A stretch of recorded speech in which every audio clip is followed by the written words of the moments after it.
ಎಲ್ರಿಗೂ ನಮಸ್ಕಾರ. ನಮ್ಮ ಅಡುಗೆ ಚಾನೆಲ್ಗೆ ಸ್ವಾಗತ. ಇವತ್ತಿನ ವಿಶೇಷ ಸ್ವಲ್ಪ ಡಿಫ್ರೆಂಟ್ ಆಗಿರೋ ರೆಸಿಪಿ. ಇದು ಈವ್ನಿಂಗ್ ಸ್ನ್ಯಾಕು, ಬೆಳಗ್ಗೆ ಟಿಫನ್ನು, ರಾತ್ರಿ ಊಟ ನಿಮಗೆ ಯಾವಾಗ ಇಷ್ಟ ಆವಾಗ ಮಾಡ್ಕೊಂಡು ತಿನ್ಬೋದು. ಮಾಡೋದು ತುಂಬಾ ಸುಲಭ. ಮೊದಲನೇ ಸ್ಟೆಪ್ಪಲ್ಲೇ ಮಿಕ್ಸಿ ಜಾರ್ನ ತೊಗೊಂಡಿದ್ದೀನಿ. ಮಿಕ್ಸಿ ಜಾರ್ನ ಉಪಯೋಗ ಮಾಡೋದ್ರಿಂದ ತುಂಬಾ ಟೈಮು ಸೇವ್ ಆಗುತ್ತೆ.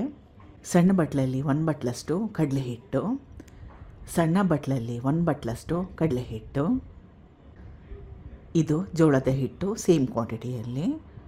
ಜೋಳದ ಹಿಟ್ಟಿಗೆ ಬದಲಾಗಿ ಗೋಧಿ ಹಿಟ್ಟನ್ನು ಕೂಡ ಉಪಯೋಗ ಮಾಡ್ಬೋದು. ಸೇಮ್ ಕ್ವಾಂಟಿಟಿಯಲ್ಲಿ ಅಕ್ಕಿ ಹಿಟ್ಟು, ರುಚಿಗೆ ತಕ್ಕಷ್ಟು ಉಪ್ಪು, ಇದು ಮೊದಲೇ ಬೇಯಿಸಿಟ್ಕೊಂಡಿರೋ ಸಿಹಿಗೆಣಸು, ಹಸಿ ಗೆಣಸಲ್ಲ, ಮೊದಲೇ ಬೇಯಿಸಿಟ್ಕೊಂಡಿರೋದು. ಸ್ವಲ್ಪ ನೀರನ್ನ ಹಾಕ್ಕೊಂಡು ಈ ಪದಾರ್ಥಗಳನ್ನ ಚೆನ್ನಾಗಿ ಮಿಕ್ಸ್ ಮಾಡ್ಕೊಂಬಿಡಬೇಕು. ಇಲ್ಲಾಂದರೆ ಮಿಕ್ಸಿ ಬ್ಲೇಡ್ ಕೆಳಗಡೆ ಹಿಟ್ಟಿರುತ್ತಲ್ಲ, ಸ್ಟಾರ್ಟಿಂಗಲ್ಲಿ ಈ ಥರ ಮಿಕ್ಸ್ ಮಾಡ್ಕೊಳ್ಳಿಲ್ಲ ಅಂದರೆ ಬ್ಲೇಡು ತಿರುಗಲಿಕ್ಕೆ ಕಷ್ಟ ಆಗುತ್ತೆ. ಈ ರೀತಿಯಾಗಿ ಸ್ವಲ್ಪ ಕೈಯಲ್ಲಿ ಮಿಕ್ಸ್ ಮಾಡ್ಕೊಂಬಿಟ್ರೆ ಸುಲಭವಾಗಿ ನುಣಗಾಗೋಗುತ್ತೆ. ಗಟ್ಟಿಯಾಗಿರೋ ಕನ್ಸಿಸ್ಟೆನ್ಸಿಯಲ್ಲೇ ರುಬ್ಕೋಬೇಕು.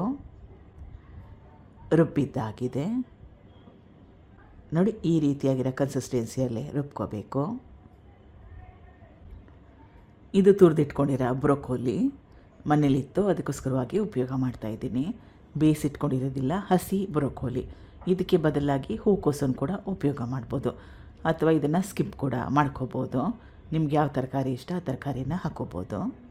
ಹಸಿರು ಮೆಣಸಿನ್ಕಾಯಿ, ಈರುಳ್ಳಿ, ಕೊತ್ತಂಬರಿ ಸೊಪ್ಪು ಚೆನ್ನಾಗಿ ಮಿಕ್ಸ್ ಮಾಡ್ಕೋಬೇಕು. ತೋರಿಸ್ತಾ ಇರೋ ಕನ್ಸಿಸ್ಟೆನ್ಸಿಯಲ್ಲೇ ಮಾಡ್ಕೊಳ್ಳಿ. ಇದಕ್ಕಿಂತಲೂ ತೆಳುವಾಗಿ ಮಾಡಿಕೊಂಡ್ರೆ ಹಾಕೊಳ್ಳೋವಾಗ ತಿರುವಾಕೊಳ್ಳೋವಾಗೆಲ್ಲ ಕಿತ್ತೋಗೋ ಚಾನ್ಸಸ್ ಇರುತ್ತೆ. ಹಿಟ್ಟು ರೆಡಿಯಾಗಿದೆ. ಇದೇ ಹಿಟ್ಟಲ್ಲಿ ಪೊಡ್ ಕೂಡ ಮಾಡ್ಕೋಬೋದು. ಸಣ್ಣದೊಂದು ಪ್ಯಾನ್ನ ಕಾಯಕ್ಕೆ ಇಟ್ಕೊಂಡಿದ್ದೀನಿ, ಅದು ಚೆನ್ನಾಗಿ ಕಾದಿದೆ. ಉಪಯೋಗ ಮಾಡಿರೋದು ನಾನ್ ಸ್ಟಿಕ್ ಪ್ಯಾನು. 1 ರಿಂದ 1.5 ಸೌಟಷ್ಟು ಹಿಟ್ಟು, ಸ್ವಲ್ಪ ಎಣ್ಣೆ, ಮುಚ್ಚಿಡಬೇಕು. ಒಂದು ಕಡೆ ಚೆನ್ನಾಗಿ ಬೆಂದ ಮೇಲೇ ತಿರುವಾಕೋಬೇಕು. 2 ಕಡೆ ಚೆನ್ನಾಗಿ ಬೇಯಿಸ್ಕೋಬೇಕು. ಎಷ್ಟು ಚೆನ್ನಾಗಿ ಬಣ್ಣ ಕೂಡ ಬಂದಿದೆ ನೋಡಿ. ಕಡಲೆ ಹಿಟ್ಟು ಮತ್ತು ಸಿಹಿ ಗೆಣಸು ಹಾಕ್ಕೊಂಡಿದ್ದೀವಿ, ಅದಕ್ಕೋಸ್ಕರ ಬಣ್ಣ ಕೂಡ ಚೆನ್ನಾಗಿ ಬರುತ್ತೆ.